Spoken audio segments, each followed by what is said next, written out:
Mga 10 sintomas ng fatty liver disease. Ang pagkakaroon ng fatty liver disease ay isang kondisyon na kung saan naiimbak ang sobrang dami ng taba sa ating liver cells. Ito rin ay kilala sa medical term na hepatic steatosis. Maaari itong magdulot ng maraming komplikasyon gaya ng high blood pressure, diabetes, kidney disease, pamamaga ng gallbladder, at cirrhosis na nakamamatay kung hindi magamot ng maaga. May dalawang uri ng fatty liver disease, ang alcoholic fatty liver at non-alcoholic fatty liver. Ang alcoholic fatty liver o AFLD ay dulot ng sobrang pag-inom ng alak. Unti-unting napipinsala ang atay, hanggang sa hindi na nito kayang tunawin ang mga taba. Ang non-alcoholic fatty liver disease naman o NAFLD ay ang sobrang dami ng taba na nakapalibot sa atay na hindi niya kayang tunawin. Ang pagkakaroon ng kondisyon na ito ay kadalasan nakukuha sa sedentary lifestyle, obesity, at poor dietary choices. Sa kabilang banda, maiiwasan ang karamdamang ito kung gagawing mas healthy ang pamumuhay, gaya ng pagkain ng low-fat at low-sugar diet, pagbabawas ng timbang, at gawing mas healthy ang lifestyle, partikular ang pag-iwas sa pag-inom ng alak. Sa video na ito, ay ating pag-uusapan ang mga 10 signs and symptoms ng fatty liver disease. Number 1. Pananakit ng tiyan. Ang pananakit ng tiyan ay isa rin na sintomas ng pagkakaroon ng karamdaman sa atay. Ito ay karaniwang inilalarawan na dull pain at sense of fullness o heaviness sa bandang taas ng kanang bahagi ng tiyan, kung saan makikita ang ating liver. Ang ganitong mga discomfort ay higit na nararanasan pagkatapos kumain ng matataba at mamantikang pagkain. Ang mga posibleng dahilan nito ay ang pagkakaroon ng pamamaga ng atay, pagtubo ng mga cyst o bukol, o kaya naman ay pagkasira mismo ng laman ng atay. Number 2. Pagkakaroon ng mataas na liver enzymes.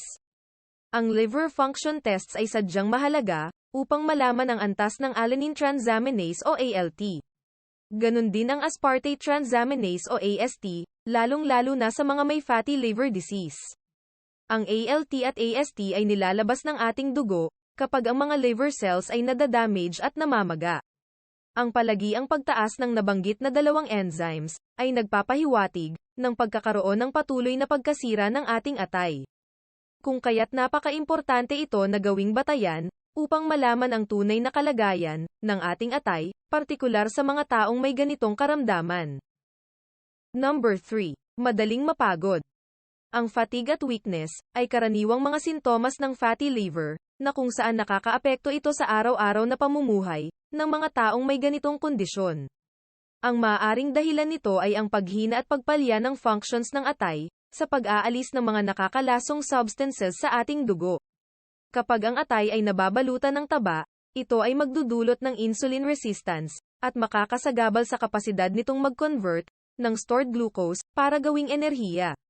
Dagdag pa dito, ang pagkakaroon ng pamamaga at oxidative stress sa atay ang siyang pangunahing dahilan kaya mabilis na mapagod ang mga taong may ganitong problema. Number 4. Hindi maipaliwanag na pagbaba ng timbang. Maaring mawalan ng gana sa pagkain ang taong may sakit sa atay. Ito ay sa kadahilanang hindi na nito kayang tumulong sa pagtunaw ng ating mga kinakain. Mayroong mga pasyente na nakakaranas ng hindi maipaliwanag na pagbabawas ng timbang dahil sa kawalan ng ganang kumain, pagbilis ng metabolismo, o kaya naman ay may mga inflammation na dulot ng pagkakaroon ng fatty liver disease. Number 5. Paglaki ng tiyan. Kapag nag-umpisa ng lumala ang kondisyon na ito, ang atay ay unti-unti rin na lumalaki. Ang paglaki ng tiyan ay dulot ng namamagang atay dahil sa karamdaman. Kadalasan na nakakaranas ng bloating, o yung pakiramdam na parang namamaga ang tiyan pagkatapos kumain, at discomfort, o yung hindi komportableng pakiramdam sa tiyan. Ang paglaki ng tiyan ay mailalarawan na matigas at nakaumbok na parang bukol. Number 6. Hirap mag-concentrate. Kapag ang taong may fatty liver disease ay nasa malala ng kondisyon, ang atay ay tuluyan ng hindi kayang mag-detoxify ng mga substances sa ating katawan, na siyang nagdudulot ng pagdami ng mga toxins o lason, tulad na lamang ng ammonia, na humahalo sa ating dugo. Ang kondisyon na ito ay tinatawag na hepatic encephalopathy. Ito ay nagreresulta ng mental confusion, hirap makapag-concentrate, makakalimutin, pag-iiba ng personalidad, at pagkasira ng cognitive functions ng isang taong may ganitong sakit. Number 7. Pamamaga ng binti at bukong-bukong. Ang karaniwang kaganapan sa kondisyon sa atay ay ang pagkakaroon ng edema at fluid accumulation o pamamana sa lower extremities ng katawan, gaya ng binti at paa. Ang albumin ay isang protina na ginagawa ng liver na siyang nagdadala ng mga substances tulad na lamang ng hormones at enzymes sa ating katawan. Kapag tuluyan ng nasira ang balance ng mga fluid sa ating dugo at mag-accumulate ang mga likido sa labas ng mga cells, ay magdudulot ito ng pamamanas ng mga binti at paa ng isang tao. Number 8. Madaling pagdurugo at pagkakaroon ng bruising sa balat. Isa sa mahalagang tungkulin na ginagampanan ng atay ay ang paglikha ng mga clotting factors na siyang tumutulong upang magkaroon ng maayos na pamumuo ng dugo sa ating katawan.